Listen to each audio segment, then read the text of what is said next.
السلام علیکم ورحمۃ اللہ وبرکاتہ نحمده ونصلی علی رسولہ الکریم اما بعد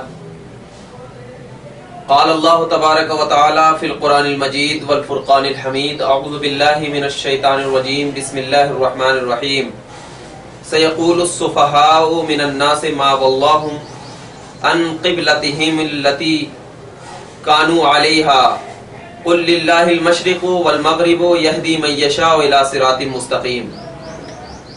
حضرات، اس سے پہلے سورہ بقرہ کی آیت کریمہ 141 تک آپ سن چکے ہیں، جس میں سورہ بقرہ کی آیت کریمہ کا ذکر ہوا تھا، اور پہلا پارہ الحمدللہ اللہ کے فضل و کرم سے مکمل ہوا چلا تھا۔ آج سے جو سورہ بقرہ سیقول السفہاء من الناس ما ولاهم عن قبلتهم آیت نمبر 142 کا آغاز ہو رہا ہے، جس میں اللہ تبارک و تعالی ارشاد فرماتا ہے سیقول السفہاء من الناس، مطلب یہ ہے کہ ان قریب بے وقوف لوگ کہیں گے ان مسلمانوں کو، سیقول السفہاء من الناس، ان قریب بے وقوف لوگ ان مسلمانوں کو کہیں گے ما واللہ عن قبلتهم التي كانوا عليها، کہ ان کے اس قبلہ یعنی بیت المقدس سے کس چیز نے پھیر دیا جس پر وہ پہلے تھے۔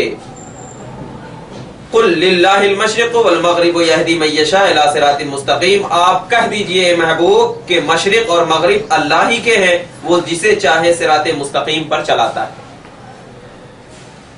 اور آگے آیت کریمہ دیکھیے وَكَذَلِكَ جَعَلْنَاكُمْ أُمَّةً وَسَطًا لِتَكُونُوا شُهَدَاءَ عَلَى النَّاسِ وَيَكُونَ الرَّسُولُ عَلَيْكُمْ شَهِيدًا، اور اسی طرح ہم نے تمہیں بہترین امت بنایا تاکہ تم لوگوں پر گواہ ہو جاؤ، اور یہ رسول وَيَكُونُ الرَّسُولُ عَلَيْكُمْ شَهِيدًا، اور یہ رسول تمہارے حق میں گواہ ہو جائیں۔ وَمَا جَعَلْنَا الْقِبْلَةَ الَّتِي كُنْتَ عَلَيْهَا إِلَّا لِنَعْلَمَ مَن يَتَّبِعُ الرَّسُولَ وَمِمَّن يَنقَلِبُ عَلَى عَقِبَيْهِ وَإِن كَانَتْ لَكَبِيرَةً إِلَّا عَلَى الَّذِينَ هَدَى اللَّهُ وَمَا كَانَ اللَّهُ لِيُضِيعَ إِيمَانَكُمْ إِنَّ اللَّهَ بِالنَّاسِ لَرَءُوفٌ رَحِيمٌ، اور یہ رسول تمہارے حق میں گواہ ہو جائیں۔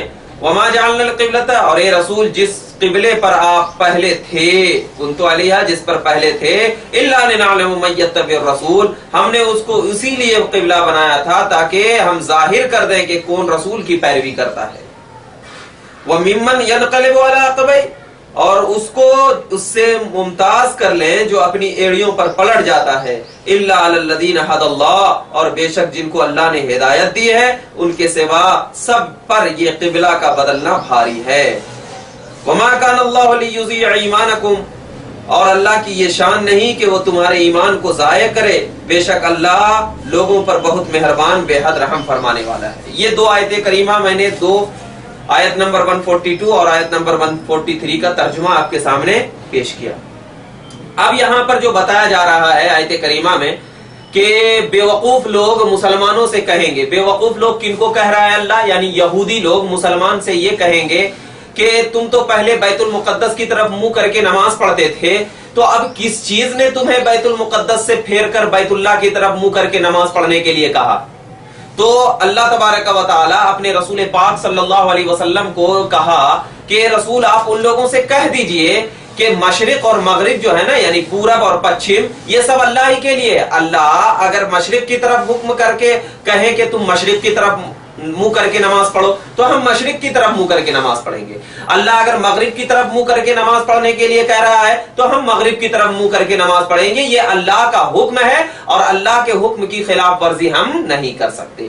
اسی لیے اللہ نے کہا ہے کہ جب تک نہیں کہا تھا اللہ کہ بیت اللہ کی طرف منہ کر کے نماز پڑھو تو ہم بیت المقدس کی طرف منہ کر کے نماز پڑھتے تھے، لیکن جیسے ہی قبلے کا بدلنا بیت المقدس سے بیت اللہ کی طرف ہو گیا، اور اللہ کے رسول صلی اللہ علیہ وسلم کی مرضی بھی یہی تھی کہ میرا قبلہ بیت اللہ ہو، اسی لیے اللہ تبارک و تعالی نے اپنے رسول صلی اللہ علیہ وسلم کے رضا کے خاطر، خوشنودی کے خاطر اللہ تعالیٰ نے بیت المقدس سے بیت اللہ کی طرف منہ کر کے پھیر دیا۔ مگر اللہ یہ بھی کہہ رہا ہے کہ کتنا بھی آپ ان کو سمجھا لیں، ان بے وقوف یہودیوں کو، محبوب آپ کی بات وہ ماننے والے نہیں ہیں، ان کے دلوں میں تو مہر پہلے سے لگی ہوئی ہے۔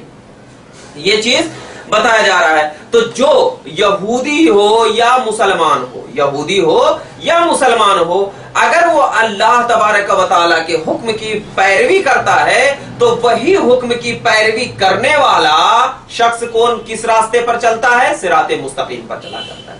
اب آپ کو یہ بتایا جا رہا ہے کہ آیا مکہ میں آپ کا قبلہ کعبہ تھا یا بیت المقدس تھا؟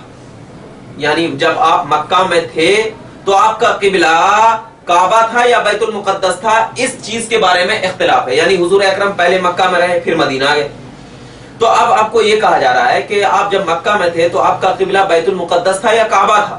تو اس سلسلے میں علامہ قرطبی نے اپنی کتاب میں ارشاد فرمایا ہے کہ اس میں اختلاف ہے۔ اس میں کیا ہے؟ اختلاف ہے۔ کیا اختلاف ہے؟ جب نبی پاک صلی اللہ علیہ وسلم پر شروع میں نماز فرض ہوئی، جب اللہ کے نبی پر نماز فرض ہوئی تو آپ بیت المقدس کی طرف منہ کر کے نماز پڑھتے تھے یا خانہ کعبہ کی طرف؟ حضرت ابن عباس کا قول ہے یہ دونوں بیت المقدس کی طرف منہ کر کے نماز پڑھتے تھے یا خانہ کعبہ کی طرف۔ تو اس سلسلے میں علامہ قرطبی نے حضرت ابن عباس رضی اللہ تعالیٰ عنہ کی ایک حدیث کو نقل کیا ہے، قول کو نقل کیا ہے کہ مکہ مکرمہ اور مدینہ منورہ کے ابتدائی 17 مہینے یعنی 17 منتھ 17 مہینوں میں آپ بیت المقدس کی طرف منہ کر کے نماز پڑھتے تھے، پھر اللہ نے آپ کو خانہ کعبہ کی طرف منہ کر کے نماز پڑھنے کا حکم دیا۔ تو پہلے 17 مہینہ نماز فرض ہونے کے بعد بیت المقدس کی طرف اللہ کے نبی صلی اللہ علیہ وسلم نے نماز پڑھا، پھر اس کے بعد 17 مہینے کے بعد جب یہ تحویل قبلہ ہوا، قبلہ کا بدلنے کا حکم ہوا، تو اللہ کے نبی صلی اللہ علیہ وسلم پھر بیت اللہ کی طرف منہ کر کے نماز پڑھنے لگے۔ اور اس سلسلے میں بہت سارے اقوال ہیں لیکن یہ قول زیادہ مناسب ہے۔ اور ایک حدیث پاک صحیح بخاری کی بھی ہے، جلد 1 صفحہ نمبر کیا ہے؟ 10-11 صفحہ نمبر 10 اور 11 میں حضرت امام بخاری روایت کرتے ہیں کہ حضرت برا رضی اللہ تعالیٰ عنہ بیان کرتے ہیں کہ جب نبی پاک صلی اللہ علیہ وسلم ابتداء مدینہ میں آئے تو اپنے نانا یا ماموں کے گھر ٹھہرے۔ کہاں میں ٹھہرے؟ نانا یا ماموں کے، دو ہی ہے۔ اور آپ نے 16 یا 17 ماہ بیت المقدس کی طرف منہ کر کے نماز پڑھی، اور آپ کو یہ پسند تھا کہ آپ کا قبلہ بیت اللہ ہو جائے، تو بیت اللہ ہو جائے، اور آپ نے اس کی طرف منہ کر کے جو پہلی نماز پڑھی وہ عصر کی نماز تھی، وہ عصر کی نماز تھی۔ آپ کے ساتھ ایک جماعت نے نماز پڑھی، پھر آپ کے ساتھ نماز پڑھنے والوں میں سے ایک شخص اس ایک مسجد والوں کے پاس سے گزرا، وہ اس وقت رکوع میں تھے۔ اس نے کہا میں شہادت دیتا ہوں کہ میں نے رسول اللہ صلی اللہ علیہ وسلم کے ساتھ مکہ کی طرف منہ کر کے نماز پڑھی ہے۔ وہ لوگ نماز کی حالت میں بیت اللہ کی طرف پھر گئے، اور یہود اور دیگر اہل کتاب کو یہ پسند تھا کہ آپ بیت المقدس کی طرف منہ کر کے نماز پڑھتے رہیں۔ جب آپ نے بیت اللہ کی طرف منہ کر لیا تو ان کو یہ ناگوار ہوا۔ تو مطلب اس حدیث پاک کا، یہ جو پوری حدیث میں نے پڑھی، اس حدیث پاک کا نظریہ یہی ہے کہ آپ 17 مہینہ پہلے نماز فرض ہونے کے بعد آپ بیت المقدس کی طرف منہ کر کے نماز پڑھ رہے تھے، اس کے بعد جب نماز فرض ہوئی تو 17 مہینے کے بعد آپ نے کیا ہے؟ بیت اللہ کی طرف منہ کر کے نماز پڑھا۔ تو اس سے کیا ہے؟ اللہ کے رسول صلی اللہ علیہ وسلم کی شان بھی ہے کہ جو آپ کا دل اگرچہ گوارا نہ کر رہا ہو کسی چیز کو ایکسپٹ کرنے کا، تو آپ صرف اتنا دیکھیں کہ کیا اللہ اور اس کے رسول نے یہ چیز کیا ہے یا نہیں کیا ہے۔ اگر اللہ اور اس کے رسول نے یہ چیز کیا ہے تو اگرچہ ہمارا دل نہیں ایکسپٹ کر رہا ہے اس چیز کو کرنے کا، پھر بھی ہم وہ چیز کریں گے تو وہ رسول کی سنت ہوگی، وہ رسول کی سنت ہوگی۔ جیسا کہ یہ آیت کریمہ سے یہ بات ظاہر ہو رہی ہے، اور اللہ بھی فرما رہا ہے کہ محبوب اگرچہ یہودی آپ کی پیروی کریں یا نہ کریں، جو لوگ آپ کی پیروی کریں گے وہی لوگ سیدھی راہ پر چل جائیں گے، اور وہی لوگوں کے لیے صحیح راستہ ہے، اگرچہ ان کا دل قبول کر رہا ہو یا نہیں کر رہا ہو، قبول کر رہا ہو یا نہیں کر رہا ہو۔ اور ایک سلسلے میں اب جو اللہ تعالیٰ نے فرمایا کہ آپ ان یہودیوں سے کہہ دیجئے کہ مشرق اور مغرب کس کے لیے ہے؟ اللہ کے لیے۔ مشرق و مغرب صرف اور صرف یعنی پورب اور پچھم جس سمت بھی منہ کر کے نماز پڑھو وہ اللہ ہی کے لیے ہے۔ تو اس میں منافقین کے رد کا جواب ہے، یعنی منافقین کا کیا جواب ہے کہ منافقین جو تھے وہ بیت المقدس کی طرف منہ کر کے نماز پڑھا کرتے تھے، اور پڑھنے کا مقصد یہ نہیں تھا کہ بیت المقدس خود مستقل بذات ہے، کیونکہ مشرق اور مغرب اس کی ملک میں ہے، تو جس طرف منہ کر کے نماز پڑھتے تھے تو اے محبوب دیکھا جائے گا کہ اگر آپ قبلے کو بدل رہے ہیں، قبلے کی پیروی کر رہے ہیں، تو آپ کو دیکھا جائے گا کہ وہ آپ کی پیروی کرتے ہیں یا نہیں کرتے۔ اگر آپ کی پیروی کر لے تو وہی شخص سچا مسلمان ہے، اور اگر نہیں پیروی کر رہا ہے تو کیا ہے، وہ سچا مسلمان نہیں ہو سکتا، کیونکہ جس شخص نے اللہ اور اس کے رسول کی پیروی نہیں کی تو وہ شخص اسلام کے دائرے سے کیا ہو گیا، خارج ہو گیا۔ کیوں؟ اس لیے کہ اسلام اللہ اور اس کے رسول کی پیروی کرنے کا نام ہے، اپنے دل کی پیروی کرنے کا نام نہیں۔ بات سمجھ میں آ گئی؟ ہاں۔ اور جو اللہ تبارک و تعالیٰ نے فرمایا، اللہ تبارک و تعالیٰ نے فرمایا جو کہ مشرق اور مغرب اللہ ہی کے لیے ہے، تو اس میں یہ بھی دلیل ہے کہ اللہ کے نبی صلی اللہ علیہ وسلم کے سچ ہونے کی بھی دلیل ہے اور نبی ہونے کی بھی دلیل ہے۔ کیسے؟ اس لیے کہ جو نبی ہوتا ہے اللہ تعالیٰ اسے طاقت و قوت عطا کر کے بھیجتا ہے، جسے چاہے جب چاہے کچھ بھی کر سکتا ہے۔ ایک تو اب ایک چیز یہ رہی کہ کعبہ کو بیت اللہ کیوں بنایا، یعنی کعبہ کو ہی قبلہ کیوں بنایا، تو اس میں بہت سارے رموز اور اسرار پوشیدہ ہے۔ جیسے کہ دیکھیے، یہود مغرب کو قبلہ بنایا تھا، مغرب کی سمت کو قبلہ بنایا تھا، کیونکہ حضرت موسیٰ کو مغرب کی جانب سے ندا آئی تھی۔ حضرت موسیٰ کو جو آواز آئی تھی کہاں سے آئی تھی؟ مغرب کی جانب سے، یعنی پچھم کی جانب سے آئی تھی۔ کیا آئی تھی؟ وما كنت بجانب الغرب اذ قضينا الى موسى الامر، سورہ قصص آیت نمبر 44۔ اسی لیے کیا ہے، یہود لوگ مغرب کو قبلہ بنایا تھا، اور عیسائی نے مشرق کو قبلہ بنایا تھا، کیونکہ حضرت جبریل حضرت مریم کے پاس مشرق سے آئے تھے، جیسا کہ اس کا ذکر سورہ مریم آیت نمبر 16 میں ہے۔ تو اسی طرح مسلمانوں کے قبلہ کعبہ اس لیے بنایا کہ حضرت ابراہیم خلیل اللہ اور سید محمد حبیب اللہ صلی اللہ علیہ وسلم کی پیدائش کی جگہ ہے، اسی لیے کیا ہے، اس کو قبلہ بنایا، کیونکہ تمام سب میں پہلا گھر جو بنا ہے اس دنیا میں وہ کون سا گھر ہے؟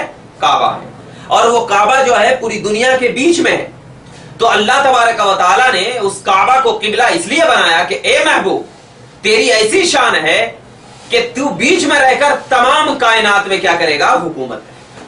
اسی لیے اپنے نبی کی شان کو بتانے کے لیے یہ کر دیا جاتا ہے۔ اور دراصل اس میں یہ بات یہ بھی تھی کہ اللہ تبارک و تعالیٰ کے نبی کی رضا اس میں تھی کہ قبلہ کعبہ کو بنایا جائے، تو آپ کے رضا کے خاطر، آپ کی خوشنودی کے خاطر دیکھیے اللہ میرے محمد عربی صلی اللہ علیہ وسلم کی شان کو کیا بتا رہا ہے کہ مصطفیٰ جس چیز سے راضی ہو جائے اسی چیز میں اللہ کی رضا ہوا کرتی ہے، اسی چیز میں کیا ہوتی ہے، اللہ کی رضا ہوتی ہے۔ تو مطلب یہ ہے کہ رضائے مصطفیٰ رضائے الہی ہے، مصطفیٰ کو راضی کر لو خدا خود بخود راضی ہو جائے گا۔ تو اس میں ان لوگوں کی بھی تردید ہے جو صرف توحید توحید توحید کیا کرتے ہیں۔ ارے اصل توحید تو وہی ہے جو توحید محمد عربی نے بیان کیا ہے۔ محمد عربی کی زبان سے جو توحید بیان کر دی جاتی ہے، اسی توحید کو لے کر اسلام کے نقطۂ نظر سے اگر کوئی انسان چلا کرتا ہے تو اسی اسلام کے نقطۂ نظر میں نام اصل توحید رکھا جاتا ہے۔ ٹھیک ہے؟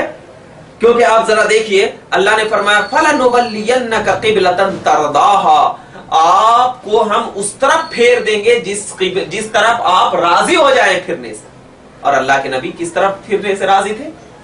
کعبہ کی طرف، کعبہ کی طرف پھرنے سے راضی تھے۔ اور ذرا دیکھیے، کعبہ کو جو بنایا تھا حضرت آدم نے، تو حضرت آدم نے کعبہ کو کس سے؟ 5 پہاڑوں کی مٹی سے بنایا تھا۔ کتنے پہاڑ کی مٹی سے؟ 5 پہاڑ کی مٹی سے۔ تو دیکھیے 5 پہاڑ کی مٹی سے، اس میں یہ اشارہ ہے، 5 پہاڑ کی مٹی سے کعبہ کو بنایا تھا، تو اس میں یہ اشارہ ہے کہ اگر تمہارے گناہ پہاڑ برابر بھی ہو جائیں تو اللہ تبارک و تعالیٰ تمہارے گناہ کو بخش دے گا۔ اگر قبلہ کی طرف تم کیا کر دیو، کعبہ کی طرف اپنا قبلہ بنا لو گے تو تمہارے گناہ اگر پہاڑ برابر بھی ہوں گے تو اللہ تبارک و تعالیٰ تمہارے گناہوں کو کیا کر دے گا، بخش دے گا۔ اس میں یہ اشارہ ہے۔ اور بہت ساری اشارے کی بات ہے، اس میں ایک یہ بھی اشارہ ہے کہ جب مسلمان بیت المقدس کی طرف منہ کر کے نماز پڑھتے تو یہود یہ گالیاں دیتے تھے کہ تم ہماری مخالفت کرتے اور ہماری مسجد کی طرف منہ کر کے نماز پڑھتے، یہ تانا دیتے تھے۔ تو اللہ تعالیٰ نے مسلمانوں کا قبلہ ہی بدل دیا کہ وہ گالیاں دینا کیا کر دے، چھوڑ دے۔ اور دوسری ایک اور وجہ ہے کہ جب مسلمان ملت ابراہیم کے اتباع کے داعی تھے، یعنی دعوت دینے والے تھے، اتباع، تو حضرت ابراہیم کے بنائے ہوئے قبلے کو، کعبہ کو، اس کو قبلہ بنا دیا تاکہ کیا ہے، حضرت ابراہیم کی شان اور زیادہ ہو سکے، اور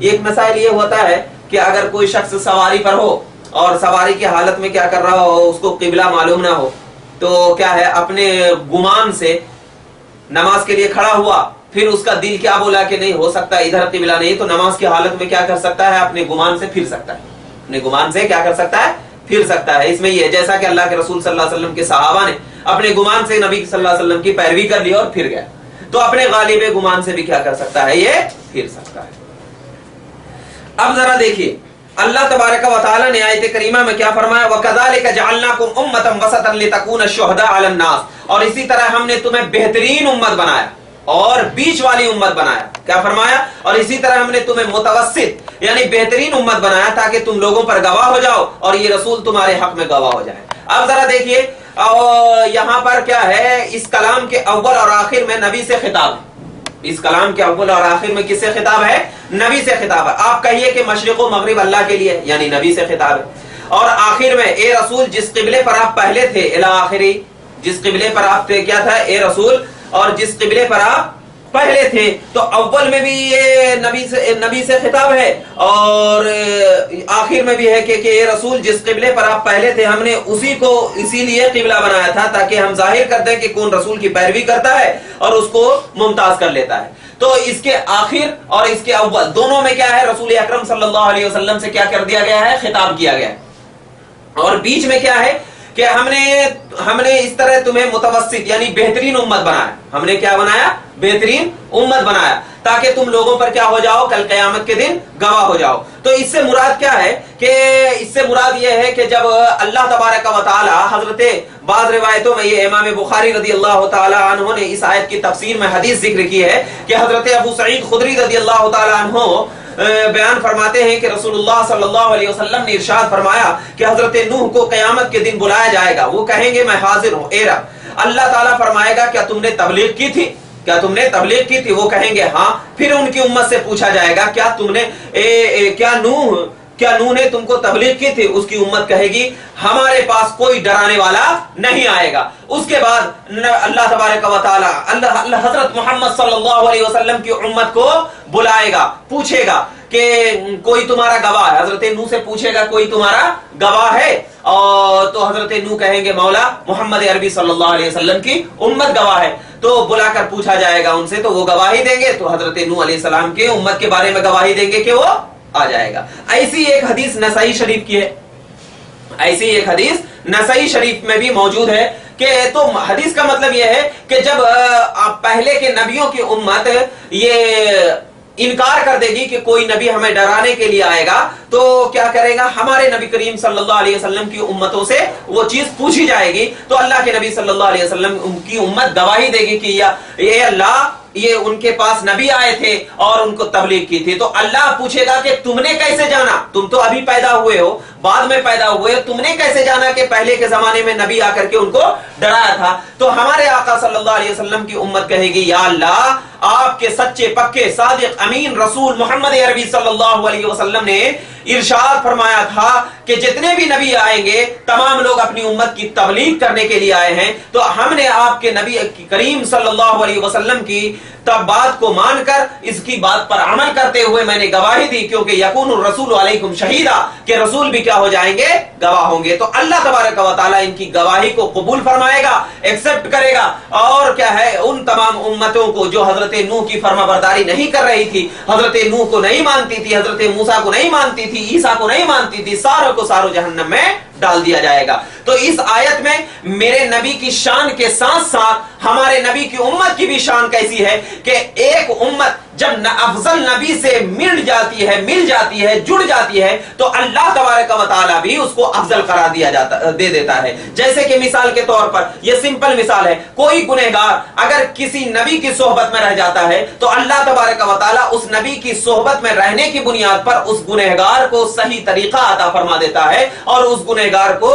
ایک چیز کا تمام چیزوں سے اچھا قرار دیتا ہے. اور اس آیت میں اہل اسلام کی فضیلت بھی ہے، یعنی اہل اسلام کی فضیلت اس واسطے ہے کہ جو چیز متوسط ہوا کرتی ہے وہ چیز کیا ہے، فضیلت والی ہوا کرتی ہے. جیسا کہ اس میں بیان کیا گیا، اس میں کیا کیا گیا، بیان کیا گیا کہ تم بہترین امت ہو، وسطن لتکون، تم کیا ہو؟ بہترین امت ہو. تو اس میں یہ بھی بیان کیا گیا ہے کہ جو متوسط یعنی بیچ والی ہوا کرتی ہے وہ بہترین امت ہوتی ہے. اب ذرا دیکھیے حضرت موسیٰ علیہ السلام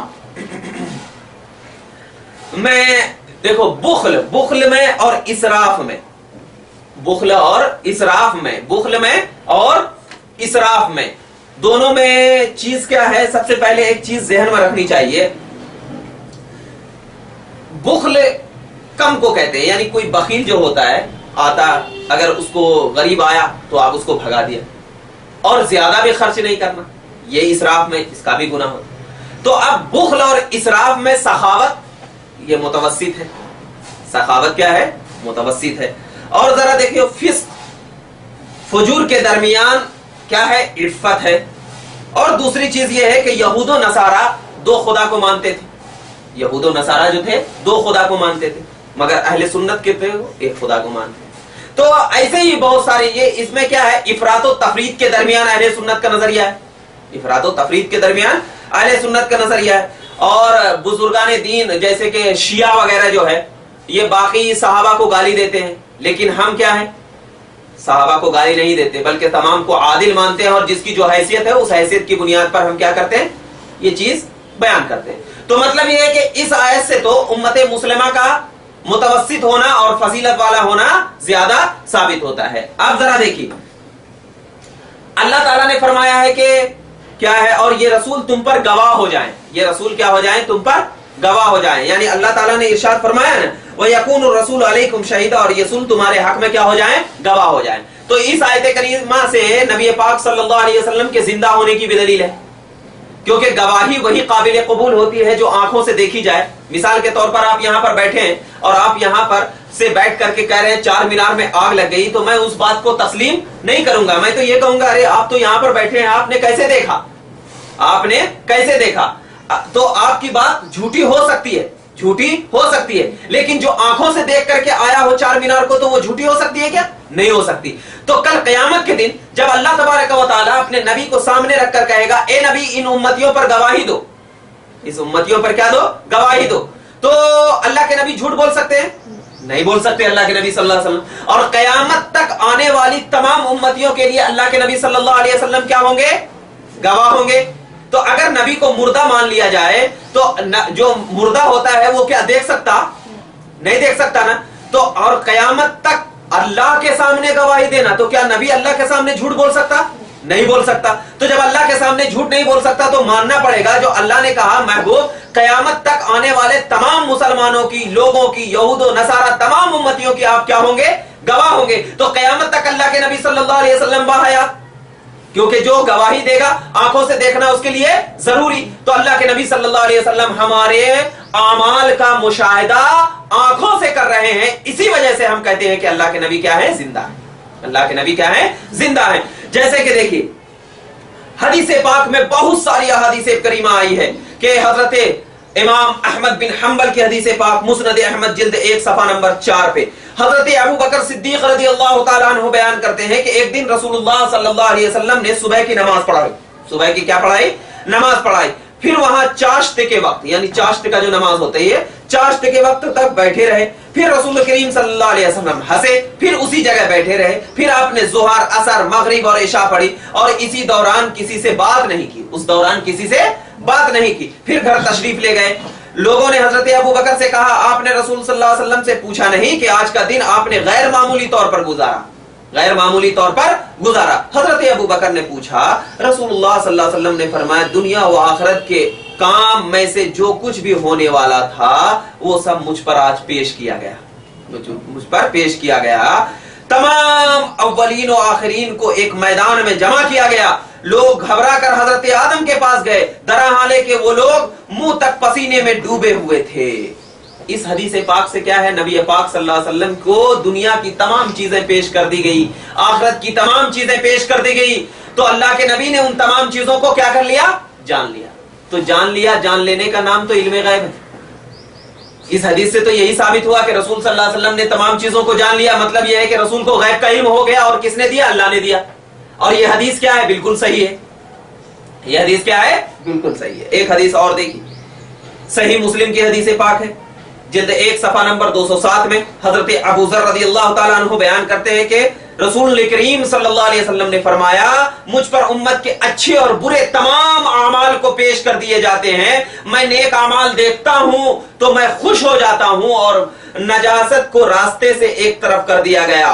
میں نیک اعمال دیکھتا ہوں تو خوش ہو جاتا ہوں، ایک تو یہ ہے نیک اعمال میں نے دیکھا، نیک اعمال، اور اس کی حدیث ہے کہ پھر میں نے نیک اعمال دیکھا تو راستے سے میں جو نجاست ہے اس کو کیا کر دیا؟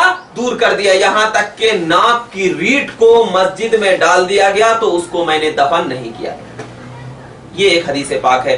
اور الطبقات الکبریٰ حدیث جلد 2 صفحہ نمبر 194، الجامع الصغیر جلد 1 صفحہ نمبر 582، اور البدایہ والنہایہ اور مجموع الزوائد اور الوفا، سنن ابو داؤد، سنن نسائی، مجموع الزوائد، بہت سارے احادیث کریمہ موجود ہے کہ اللہ کے نبی صلی اللہ علیہ وسلم کے سامنے امت کے نیک اور برے اعمال کو پیش کیے جاتے ہیں تو اللہ کے نبی صلی اللہ علیہ وسلم نیک اعمال کو دیکھ کر کے خوش ہوتے ہیں اور ان کے حق میں کیا کرتے ہیں؟ دعائیں کرتے ہیں، ان کے حق میں دعائیں کرتے ہیں۔ تو اب ذرا بتائیے کن کے اوپر نیک اعمال پیش کیا جاتا ہے؟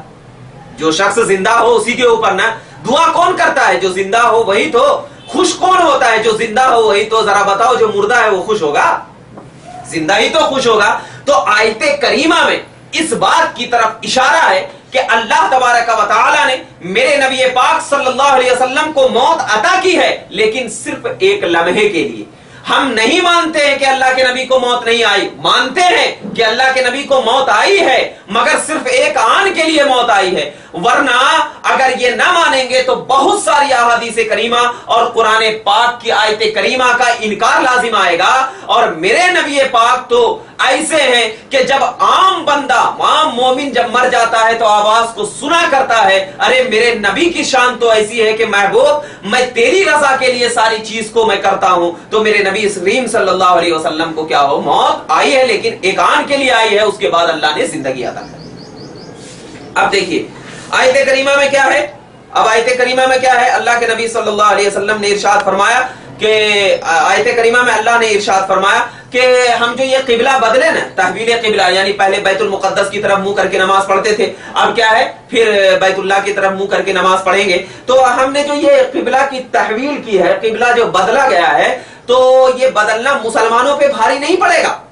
مسلمانوں یعنی جو آپ کی پیروی کریں گے ان کے اوپر بھاری نہیں ہوگا، بلکہ بھاری تو ان کے اوپر ہوگا جو آپ کی نافرمانی کیا کرتے ہیں، جو آپ کی نافرمانی کیا کرتے ہیں۔ مطلب یہ ہے کہ یہاں پر اس بات سے یہ ثابت ہوا کہ اپنی طبیعت کی وجہ سے شریعت نہیں بنتی ہے، یعنی طبیعت سے شریعت نہیں بنتی ہے، بلکہ نبی کی فرما برداری اور اللہ کی رضا سے شریعت بنا کرتی ہے۔ اپنی طبیعت میں اگر چاہیں کہ نہیں یہ طبیعت میں اچھی چیز ہے، اسی کی بنیاد پر شریعت بن جائے تو یہ شریعت نہیں بلکہ آپ کی طبیعت ہے۔ تو لہذا تو آپ اگر اپنے اعمال کو ضائع نہ کرنا چاہتے ہو، اللہ نے فرمایا دیکھیے، اور اللہ کی یہ شان نہیں ہے کہ تمہارے اعمال کو ضائع کر دے، تو اس کا مطلب یہ ہے کہ اس میں یہ بھی بات بتائی جا رہی ہے کہ 17 مہینے جو ہم نے بیت المقدس کی طرف نماز منہ کر کے پڑھی، نماز منہ کر کے پڑھی، تو اب ذرا بتائیے کہ بیت المقدس کی طرف جو نماز منہ کر کے پڑھی تو وہ 17 مہینے کی نماز جو نیکی ہے کیا وہ ضائع ہو جائے گی یا اس کا بھی ثواب اللہ دے گا؟ تو اس کے آیت کریمہ میں اللہ نے فرمایا کہ ان اللہ لا یضیع، ان اللہ کیا اللہ تبارک و تعالی ارشاد وما کان اللہ لیضیع ایمانکم، اور اللہ کی یہ شان نہیں ہے کہ تمہارے ایمان کو کیا کر دے؟ ضائع کر دے، ختم کر دے۔ یعنی مطلب یہ ہے کہ تم نے جو بیت اللہ کی طرف منہ کرنے سے پہلے بیت المقدس کی طرف منہ کر کے نماز پڑھا کرتے تھے تو اس نماز کو پڑھنے کا بھی اللہ تبارک و تعالی ثواب دے گا، کیونکہ اللہ کیا ہے؟ رؤوف ہے، رحیم ہے۔ تو لہٰذا اس تمام آیت کریمہ سے یہ بات ظاہر ہو گئی کہ ان جو میں نے 2 آیت کریمہ پڑھی اس میں کئی ہے۔ ایک تو کیا ہے؟ اللہ تبارک و تعالی میرے نبی کی رضا چاہتا ہے، اللہ تعالیٰ میرے نبی کی رضا چاہتا ہے، اور آپ کی رضا کے لیے اللہ تبارک و تعالیٰ آپ کی خوشنودی کے لیے کیا ہے؟ قبلے کو بدل دیا۔ اور دوسری بات یہ بتایا کہ اللہ تبارک و تعالیٰ کے رسول صلی اللہ علیہ وسلم کی پیروی ہی ایمان کی اصل بنیاد ہے۔ اور تیسری بات یہ بتایا کہ جو کام انسان کر لیتا ہے تو اللہ تبارک و تعالی اس کام کے کرنے سے اگر رضا الہی شامل ہو تو اس چیز کو اللہ تبارک و تعالی کرنے سے ثواب عطا فرماتا ہے. یہی چیز کو رکھتے ہوئے ہم بھی اللہ کے نبی کریم صلی اللہ علیہ وسلم کی پیروی کریں, ان پر عمل کریں. انشاءاللہ تبارک و تعالی ہمارے اعمال میں اللہ ضرور ترقی دے. وآخر دعوانا ان الحمدللہ رب العالمین. السلام علیکم.